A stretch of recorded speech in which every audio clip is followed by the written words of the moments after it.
13-14 വാക്യങ്ങളിലേക്ക് എൻ്റെ പ്രിയപ്പെട്ട ശ്രോതാക്കളുടെ ശ്രദ്ധയെ ഈ രാത്രിയിൽ സഹർഷം സ്വാഗതം ചെയ്യുകയാണ്. സഭാപ്രസംഗങ്ങളുടെ പുസ്തകം 12-ാം അധ്യായം അതിൻ്റെ 13-14 വാക്യങ്ങൾ വായിക്കാമല്ലോ. എല്ലാറ്റിൻ്റെയും സാരം കേൾക്കുക. എല്ലാറ്റിൻ്റെയും സാരം കേൾക്കുക. ദൈവത്തെ ഭയപ്പെട്ട് അവന്റെ കൽപ്പനകളെ പ്രമാണിച്ചു കൊള്ളുക. അവന്റെ കൽപ്പനകളെ പ്രമാണിച്ചു കൊള്ളുക. അതാകുന്നു സകല മനുഷ്യർക്കും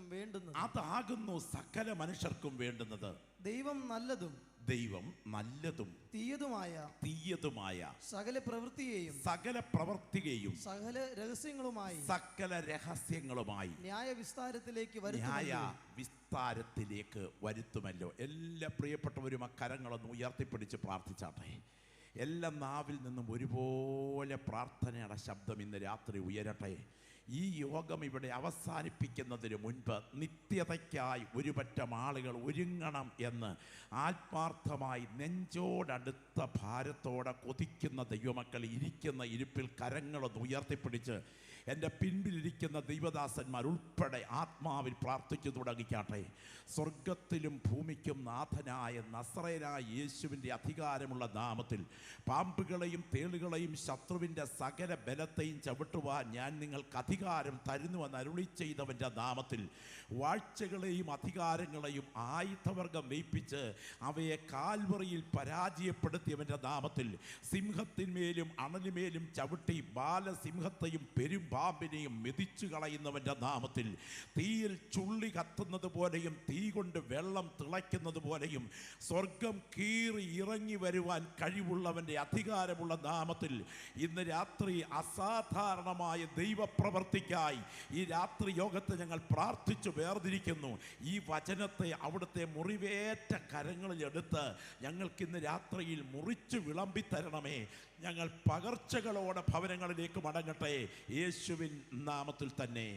ഒരിക്കൽ കൂടെ കരമുയർത്തി കർത്താവിന് മഹത്വമർപ്പിക്കാം. ഇന്ന് രാത്രി ഞാനിവിടെ സംസാരിക്കുന്നത് എന്താണെന്ന് നിങ്ങളുടെ മനസ്സിൽ നന്നായി പതിയണം എന്ന് ഞാൻ ആത്മാർത്ഥമായിട്ട് ആഗ്രഹിക്കുകയാണ്.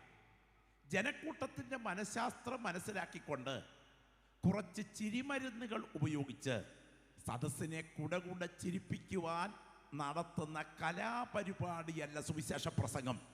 ഇന്ന് രാത്രി ഒരു കലാപരിപാടി ആസ്വദിച്ച് മടങ്ങാനല്ല നമ്മൾ കൊതിക്കേണ്ടത്.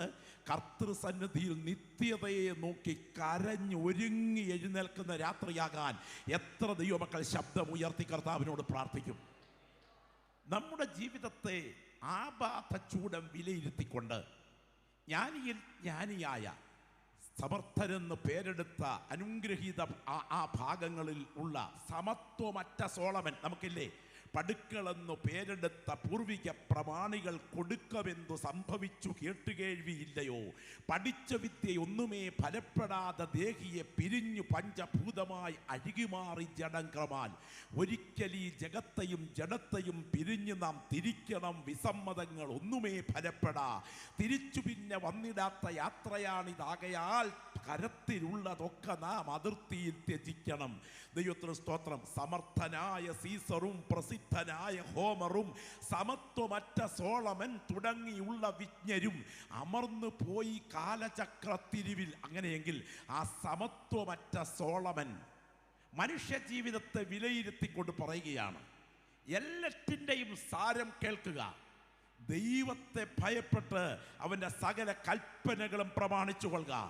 അതാകുന്നു സകല മനുഷ്യർക്കും വേണ്ടുന്നത്. കാരണം അവൻ നല്ലതും തീയതുമായ സകല പ്രവൃത്തികളെയും അതിൻ്റെ സകല രഹസ്യങ്ങളുമായി ന്യായ വിസ്താരത്തിലേക്ക് വരുത്തുമല്ലോ. സ്തോത്രം. പ്രിയരെ, ഞാനും നിങ്ങളും നൂറ്റാണ്ടുകൾ നിൽക്കുന്ന കരിവേലകങ്ങളല്ല, നിമിഷം കൊണ്ട് വാടി വീഴുന്ന പുൽത്തണ്ടിലെ പുഷ്പക്കൊടികൾ മാത്രമാണ്. ആരോഗ്യത്തോടെ ഇന്ന് രാത്രി ഇവിടെ വന്ന് സ്തോത്രം ചെയ്യാൻ നമ്മുടെ നാവിന് ബലം നൽകിയത് എൻ്റെ കുടുംബ കഴിവ് കൊണ്ടല്ല, എൻ്റെ ശരീരത്തിൻ്റെ ജീനിൻ്റെ പ്രത്യേകതയല്ല, എൻ്റെ ദൈവം എനിക്ക് ആയുസ് അനുവദിച്ചത് കൊണ്ടാണെന്ന് ആത്മാർത്ഥമായി വിശ്വസിക്കുന്ന ദൈവമക്കൾ മറ്റൊന്നിനും സ്തോത്രം ചെയ്തില്ലെങ്കിലും ഈ ആരോഗ്യത്തോടെ ഇന്ന് രാത്രി യോഗത്തിന് വരാൻ കരുത്തു പകർന്ന ദൈവത്തിൻ്റെ കരുതലിന് ഇരിക്കുന്ന ഇരിപ്പിൽ ശബ്ദം ഉയർത്തി ദൈവത്തെ ഒന്ന് മഹത്വപ്പെടുത്തണം. അതിശക്തമായ പ്രബോധനത്തിലൂടെ മനുഷ്യ ജീവിതത്തിൻ്റെ ക്ഷണികതയെ വളരെ മനോഹരമായി ശലോമോൻ വരച്ചു കാട്ടുകയാണ്. ക്ഷണികമായ മനുഷ്യ ജീവിതം കേട്ടോ, വളരെ ചെറിയ ഈ കൊച്ചു ജീവിതം. സ്തോത്രം. ഒരിക്കൽ ഒരു സയൻസ് മ്യൂസിയം കാണുവാൻ കടന്നു ചെന്ന ഒരു സ്നേഹിതൻ എൻട്രൻസിൽ ഇരിക്കുന്ന ഒരു അസ്ഥികൂടത്തെ കണ്ട് അകത്തോട്ട് കയറുകയാണ്. ആ അസ്ഥികൂടത്തിൻ്റെ മുൻപിൽ നിന്ന് അല്പ മിനിറ്റുകൾ തലയിലേക്കൊന്ന് ശ്രദ്ധിച്ചു നോക്കി, എന്ന് പറഞ്ഞാൽ ആ കള്ളിലേക്കൊന്ന് ശ്രദ്ധിച്ചു നോക്കി. എന്നിട്ട് താൻ അവിടെ നിന്ന് ഈ അസ്ഥികൂടത്തോട്ട് ചില ചോദ്യങ്ങൾ ഉന്നയിച്ചു. ആ ചോദ്യങ്ങളിൽ ഇതായിരുന്നു: എവിടാ ജീവിച്ചേ? എത്ര വയസ്സുവരെ ജീവിച്ചിരുന്നു? ഏത് തറവാട്ടിലാ പിറന്നേ? കളർ ഏതായിരുന്നു? എത്രാം ക്ലാസ് വരെ പഠിച്ചിട്ടുണ്ട്? സ്തോത്രം. ആണായിരുന്നോ പെണ്ണായിരുന്നോ? സ്തോത്രം. ചോദിച്ചു അദ്ദേഹം സ്വയം ഒരു കാവ്യം എഴുതി. തിലകം ചാർത്തി ചീകിയും അഴകായി പലനാൾ പോറ്റിയ പുണ്യ ശിരസേ. തലയോടിലേക്ക് നോക്കിക്കൊണ്ട് പാടുകയാണ്. തിലകം ചാർത്തി ചീകിയും അഴകായി പലനാൾ പോറ്റിയ പുണ്യ ശിരസേ, ഉലകം വെല്ലാൻ ഉഴറിയ നീയേ, വിലപിടിയാതൊരു തലയോടായോ. ഇന്ന് രാത്രി ഈ വചനം കേൾക്കുന്ന പ്രിയപ്പെട്ടവരെ, എത്ര നാളുണ്ട് ഈ ഭൂമിയിലെ നമ്മുടെ ആയുസ്? ഇത് ക്ഷണികമാണ്. ക്ഷണികം, ക്ഷണികം. ക്ഷണം ചിത്തം, ക്ഷണം വിത്തം, അതെ, ക്ഷണം ജീവനുമാനിയ. യമസ്യ കരുണ നാസ്തി ധർമ്മസ്യ ത്വരിതാഗതി എന്ന സംസ്കൃത ശ്ലോകം പോലെ ക്ഷണം ചിത്തം, മനസ്സ് ചാഞ്ചല്യമുള്ളത്. ക്ഷണം വിത്തം, പണം പറന്നു പോകുന്നത്. കാലിന് കരുണ എന്നൊന്നില്ല. മരണം എത്രയും വേഗം എത്തിച്ചേരും. എത്രയും വേഗം ധർമ്മം ജീവിതത്തിൽ പാലിച്ചു മോക്ഷം പ്രാപിക്കാൻ ഒരുങ്ങുക. ഇന്ന് രാത്രി നിത്യതയ്ക്കായി വിളിക്കപ്പെട്ട ദൈവമക്കളോട് ഞാൻ ആത്മാവിൽ വിളിച്ചു പറയുന്നു, മണ്ണിനേക്കാൾ നിത്യത വലുതായി കാണുക. ഇനി രാത്രി പറയട്ടെ, മനുഷ്യ ശരീരത്തിന്റെ ബലഹീനതയെ വളരെ ഭാവനാത്മകമായി ആധുനിക വൈദ്യശാസ്ത്രത്തിന്റെ കൃത്യതയേക്കാൾ കൃത്യതയോടെ താൻ വരച്ച് രൂപപ്പെടുത്തുകയാണ് അവിടെ. ആ പ്രയോഗങ്ങൾ നിങ്ങൾ ഒന്ന് വിലയിരുത്തി കേൾക്കണം. വിശദീകരിക്കുന്നില്ല. അന്ന് വീട്ടു കാവൽക്കാർ വിറയ്ക്കും എന്ന് പറഞ്ഞുകൊണ്ടാണ് ശരീര ബലഹീനത തുടങ്ങുന്നത്. വീട്ടു കാവൽക്കാർ വിറയ്ക്കും എന്ന് പറഞ്ഞാൽ ഈ ശരീരത്തിൻ്റെ രണ്ട് കാവൽക്കാരുണ്ട്, രണ്ട് കൈകളാണ്. ആ കൈകളിൽ ചെറുതായി വിറയൽ തുടങ്ങും. സ്തോത്രം. ഞാൻ ഇന്ന് രാത്രി ചോദിക്കട്ടെ, ഒരു ന്യൂറോളജിസ്റ്റിൻ്റെ മുൻപിലോട്ട് കയറി ചെന്നാൽ ന്യൂറോളജിസ്റ്റ് നിങ്ങളുടെ കൈ പരിശോധിക്കുന്നത് കണ്ടിട്ടുണ്ടോ? ആ കൈ നേരെ ബലത്തിന് ഒന്ന് പിടിക്കാൻ പറയും. ശ്രദ്ധിച്ചൊന്ന് നോക്കും. വിറയൽ തുടങ്ങിയിട്ടുണ്ടെങ്കിൽ നാഡീവ്യൂഹത്തിന് തകരാറ് സംഭവിച്ചിട്ടുണ്ടെന്ന് അവർ വിലയിരുത്തും. പറഞ്ഞു വന്നതിൻ്റെ സാരം, സ്തോത്രം, തുടക്കമായി കഴിഞ്ഞു കൈയുടെ ചെറിയൊരു വിറയൽ. സ്തോത്രം. അന്ന് വീട്ടു കാവൽക്കാർ കൈകൾ വിറയ്ക്കാൻ തുടങ്ങും. ബലവാന്മാർ കുനിയും. നട്ടെല്ലിൻ്റെ ഘടനയിൽ പോസ്റ്റർ മാറും. ഒറ്റ വാക്ക് പറയട്ടെ, കുതിച്ചു പാഞ്ഞ വഴിയിലൂടെ കിതച്ച് നടക്കേണ്ട സമയമെത്തും കേട്ടോ. സ്റ്റെപ്പ് 1 നിന്ന് 3 ചാടി കയറിയതല്ലേ. ഇന്ന് പിടിച്ചുകൊണ്ട് കുനിഞ്ഞു നടക്കുമ്പോൾ ഓർക്കുക, പോസ്റ്റർ മാറുന്നു. സ്തോത്രം. കയറ്റത്തെ ഭയപ്പെടുന്നു. പക്ഷികളുടെ ശബ്ദത്തിങ്കൽ ഉണർന്നു പോകുന്നു. ഗാഠനിദ്ര അവസാനിക്കുന്നു. കിണറ്റിങ്കലെ കുടം തകരുന്നു. ഹൃദയ പ്രവർത്തനങ്ങളുടെ പേശി ബലം കുറയുന്നു.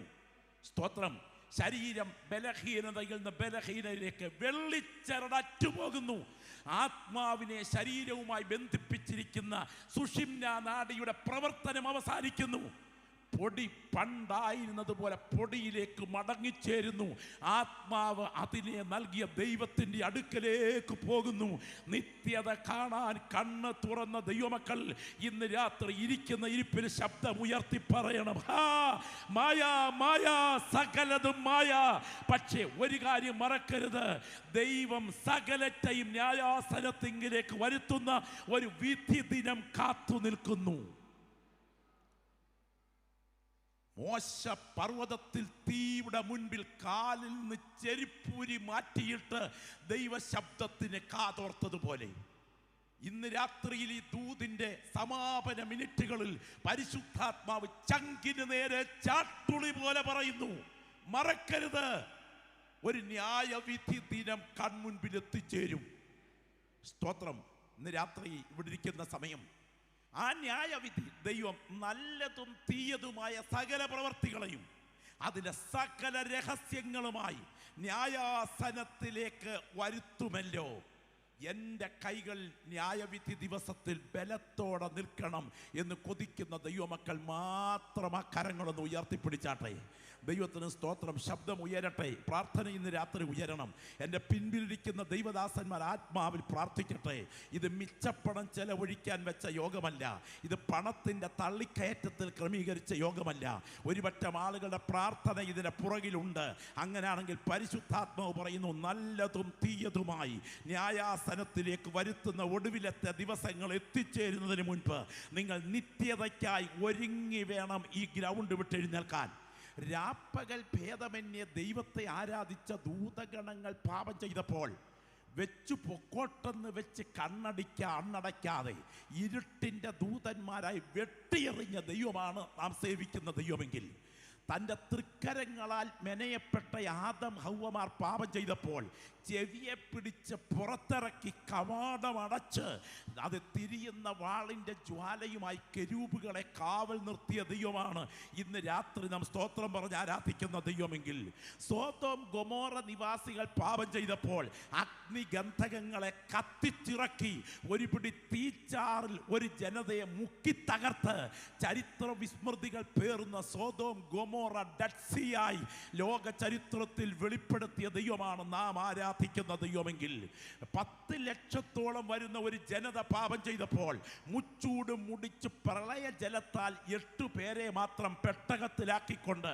ഒരു തലമുറയെ തുടച്ചു മാറ്റിയ ദൈവത്തെയാണ് ഇന്ന് രാത്രി നാം ഇവിടെ ഇരുന്ന് സ്തോത്രം പറഞ്ഞ് ആരാധിക്കുന്നതെങ്കിൽ, ദൈവഹൃദയപ്രകാരമുള്ള ദാവീദ് പാപം ചെയ്തപ്പോൾ കണക്കിന് ശിക്ഷ കൊടുത്തുകൊണ്ട് തലമുറകളോട് പോലും കണക്ക് തീർത്ത ദൈവമാണ് ഇന്ന് രാത്രി നാം സ്തോത്രം പറഞ്ഞ് ആരാധിക്കുന്ന ദൈവമെങ്കിൽ, അനന്യ സഫീറമാർ പാപം ചെയ്തപ്പോൾ അവരെ ദൈവത്തിൻ്റെ വിധിയാൽ ശവമടക്ക് നടത്തിച്ചുകൊണ്ട് കരുണ കൂടാതെ വിധിച്ച ദൈവമാണ് നാം ആരാധിക്കുന്ന ദൈവമെങ്കിൽ, അവൻ മരിച്ചിട്ടില്ല, അവൻ അവധിയെടുത്തിട്ടില്ല, അവൻ അനങ്ങാപ്പാറ നയം സ്വീകരിച്ചിരിക്കയല്ല, അവൻ മൗനവ്രതത്തിലല്ല.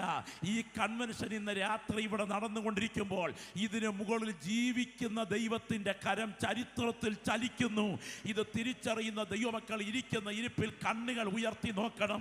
നാം സേവിക്കുന്ന ദൈവം ബധിരനല്ല, അവൻ അന്ധനല്ല, അവൻ ഭൂതകാലത്ത് ന്യായം വിധിച്ചവൻ, അവൻ വർത്തമാനകാലത്ത് ന്യായം വിധിക്കുന്നവൻ, അവൻ ഭാവി കാലത്ത് വിധിവേദി തയ്യാറാക്കി വച്ചിരിക്കുന്നു.